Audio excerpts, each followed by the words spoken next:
BNP সরকার পুরোপুরি ব্যর্থ, আমিরে জামাত সফল। হ্যাঁ, মানুষ কখনো 100% সফল হয় না, মানুষ ভুলের ঊর্ধ্বে নয়, কিংবা 100% পারফেকশন মানুষ থেকে আশা করা যায় না। কুল্লু বনি আদম খত্তা। এবং তারপরও জামাত পেরেছে, বিএনপি পুরোপুরি ফেলটুস। দর্শক, আসলে এই জাতির আশা ভরসা জামাত শিবির। জামাত শিবিরের হাজারো দুর্বলতা, ভুল আছে, সমালোচনা করতে পারেন এবং করা উচিত। তারপরেও ইন কম্পেয়ার উইথ আদার্স এবং রিয়ালিটি বিবেচনায় আপনার এই দেশের মুক্তি, জাতির মুক্তি, বাংলাদেশকে কাঙ্ক্ষিত জায়গায় নিয়ে যাওয়া, মঞ্জিলে মকসদে পৌঁছানো, মানুষ বাংলাদেশকে যেভাবে দেখতে চায়, যে কারণে মানুষ এদেশের জনগণ 1971 সালে রক্ত দিয়েছে, 2024 রক্ত দিয়েছে। মত প্রকাশের স্বাধীনতা থাকবে, ক্ষুধা দারিদ্র্যমুক্ত একটা সমাজ প্রতিষ্ঠা হবে, অপরাধ থাকবে না, আইনের শাসন কায়েম হবে, প্রতিষ্ঠানগুলো শক্তিশালী হবে, ইউরোপ, আমেরিকার, সিঙ্গাপুর, দক্ষিণ কোরিয়ার মতো একটা শিল্প সমৃদ্ধ উন্নত বাংলাদেশ হবে, কোনো অভাব থাকবে না। মানুষ তো এভাবে দেখতে চায়, কোনো হানাহানি বিদ্বেষ থাকবে না। এই যে বাংলাদেশ, এই বাংলাদেশ গড়ার একমাত্র ভরসা জামাত শিবির।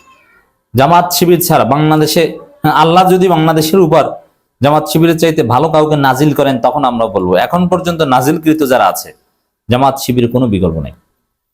অতএব তাদের 100 সমালোচনা করলেও জামাত শিবিরের উপরই ভরসা।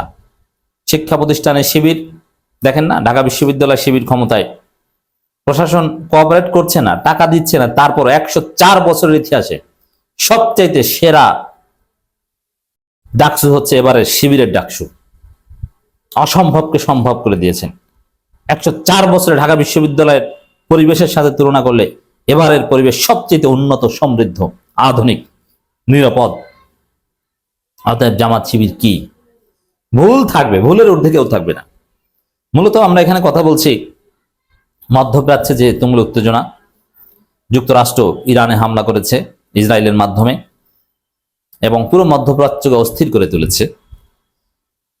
মানবাধিকার লঙ্ঘন হচ্ছে, একটা দেশের সর্বোচ্চ ব্যক্তিকে হত্যা করছেন এবং শত শত মানুষকে হত্যা করছেন, সিভিলিয়ানকে হত্যা করছেন, স্কুলে হামলা করছেন, যেটা ভয়ানক যুদ্ধ অপরাধ, এবং শিশু শিক্ষার্থীদেরকে হত্যা করা হচ্ছে, শিক্ষকদের হত্যা করা হচ্ছে, দে আর সিভিলিয়ান। কিন্তু বিশ্ব বিবেক এর বিরুদ্ধে কিছুই বলছে না। যেখানে দুঃখজনকভাবে আপনারা দেখেছেন যে বিএনপি সরকার একটা নতজানু সরকার, বিএনপি সরকারের ফরেন পলিসি নতজানু। আমরা এখন বিএনপি সরকারের পাপেট, যুক্তরাষ্ট্রের পাপেট। যুক্তরাষ্ট্র মানে এই যে ডক্টর খলিল রহমানের ফরেন মিনিস্ট্রি এই মধ্যপ্রাচ্যে উত্তেজনা বা যুক্তরাষ্ট্র ইসরায়েলের হামলার এইসব বিষয়ে বিবৃতি দিয়েছে। ওই বিবৃতি, ওটা বাংলাদেশের বিবৃতি না, জাস্ট বাংলাদেশ শব্দটা এবং লোগোটা চেঞ্জ করে দিলেই স্পষ্ট বোঝা যাবে যে এটা যুক্তরাষ্ট্রের বিবৃতি। ওই বিবৃতি বাংলাদেশের কেউ লিখেছে বলেও মনে হয় না, ওটাকে যুক্তরাষ্ট্র লিখে দিয়েছে, জাস্ট বাংলাদেশের শব্দ আর লোগোটা চেঞ্জ করে দিয়েছে। এই ঘটনা ঘটছে। সেই জায়গায় জামাত প্রধান বিরোধী দল হিসেবে তুলনামূলকভাবে ভালো রোল প্লে করেছে এবং ইসলামপন্থী এদেশের তৌহিদি জনতা, মুসলিম সেন্টিমেন্টের প্রতি দায়বদ্ধতা থেকে জামাত কার্যকর রোল প্লে করতে পেরেছে। জামাতের রোলেও ত্রুটি আছে, কিন্তু তারপরও জামাত প্রধান বিরোধী দল হিসেবে সাথে সাথে মাঠে নেমেছে, ইনস্ট্যান্ট মাঠে নেমেছে, বিরাট বিক্ষোভ মিছিল করেছে। বরং জামাতের যে বিষয়ে বিক্ষোভ মিছিল করার কথা ছিল, ওইটাকে সেকেন্ডারি করে প্রধান হিসেবে ইরানে হামলার প্রতিবাদ করেছে। এবং জামাত ইরানে হামলার প্রতিবাদ করেছে, আয়াতুল্লাহ খামেনিকে স্মরণ করেছে, জামাতের লোকজন গায়বানা জানাজা পড়ছে এবং ইরানের জনগণের পাশে আছে এটা বলছে। আমিরে জামাত প্রতিবাদ করছেন, কিন্তু বিএনপি সরকার তো কোনো প্রতিবাদই করতে পারেনি, পুরোপুরি ব্যর্থ। তা জামাত পেরেছে। তবে হ্যাঁ, এখানে যুক্তরাষ্ট্রের নাম নেয়নি জামাত, আমিরে জামাতের বিবৃতি তো নেওয়া হয়নি। আমিরে জামাত কয়েক দফায় বিবৃতি দিয়েছেন, কিন্তু একটাও যুক্তরাষ্ট্রের নাম নেওয়া হয়নি। এটা একটা দুর্বলতা। মানে আমিরে জামাত যুক্তরাষ্ট্রের নাম নিতে পারেননি বা নেননি, এটাকে আমিরে জামাতের দুর্বলতা না, এটা হচ্ছে বাংলাদেশের ব্যর্থতা। বাংলাদেশ আছে ফাঁদে। বাংলাদেশের নাগরিক হিসেবে আমিরে জামাত সরকারের বা পার্লামেন্টের গুরুত্বপূর্ণ পার্ট, এই হিসাবে তিনি বা কোথায় যাবেন? তিনি তো ওই বিএনপি সরকার যে ফাঁদে, ইউনূস সরকার যে ফাঁদে আমাদের ফেলে দিয়েছেন যুক্তরাষ্ট্রের, ওইটার পার্ট। কারণ নির্বাচন তো তাকে মেনে নিতে হয়েছে। কিন্তু তারপরও সীমাবদ্ধতা থাকা সত্ত্বেও আমিরে জামাত যতটুকু এবং যা বলেছেন, জামাত যা করেছেন এবং যতটুকু করেছেন এটা অনেক সফল। এখন দেখেন অনেক কিছু তো আমাদের করণীয়, আমরা কি পারি? যেভাবে আমার মুসলিম ভাইরা নির্যাতিত হচ্ছে, মায়েরা বোনেরা নির্যাতিত হচ্ছে ফিলিস্তিনে এবং ইরানে, আমার উচিত, আপনার উচিত তো যুদ্ধ করতে যাওয়া, জিহাদ করতে যাওয়া, কিন্তু আপনি কি পারি? না, পারি না। উচিত কি বলেন? হাদিস কোরআন ফেকা বের করেন।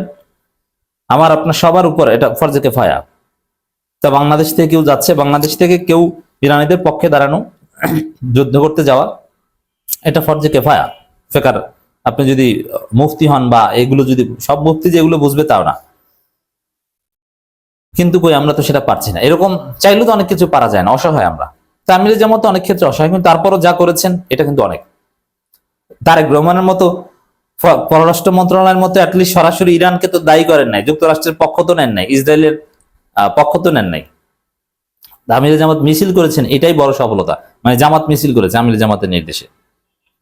তো দর্শক, মধ্যপ্রাচ্যে চলমান উত্তেজনা প্রসঙ্গে বাংলাদেশ জামাত ইসলামীর সম্মানিত আমির ও জাতীয় সংসদের বিরোধী দলীয় নেতা ডাক্তার শফিকুর রহমান গভীর উদ্বেগ প্রকাশ করে 1 মার্চ এক বিবৃতি দিয়েছেন।